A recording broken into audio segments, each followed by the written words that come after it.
Hello मैत्रिणींनो, आज बनवणार आहोत अरबी. तर मी दादरून आणलेली छोटी छोटी अरबी म्हणजे चमकुऱ्याचे आळूचे मुळं. तर हे मुळाला असं त्याचे वरचे छिलटे काढून असं साफ करून घ्यायचं. 7-8 पाण्यानं व्यवस्थित धुवायचं जोपर्यंत पांढरं शुभ्र होत नाही तोपर्यंत. आता कढई गरम करून त्याच्यामध्ये हे असे मस्तपैकी भाजून घ्यायचे. त्याचं पाणी आटेपर्यंत. नंतर त्याला तेल टाकून त्या बटाट्यावाने व्यवस्थित छान लालसर होईपर्यंत मधला शिजेपर्यंत आपण याला तेलामध्ये परतून तेलामध्येच याला शिजवायचं म्हणजे परतून घ्यायचं आहे व्यवस्थित.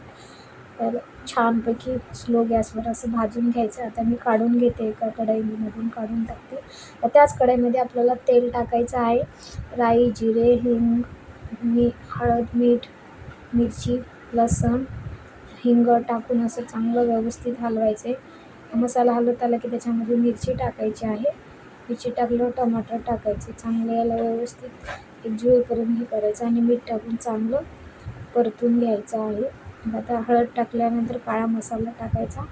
काळा मसाला टाकला की मस्त त्याच्यामध्ये हे आपण फ्राय केलेले अरबीचे तुकडे याच्यामध्ये टाकून द्यायचं आणि थोडं याला मसाल्यामध्ये टाकल्यानंतर कोथिंबीर टाकायची आणि छानपैकी हलवून अशा प्रकारे तुम्ही अरबीची भाजी बनवून बघा.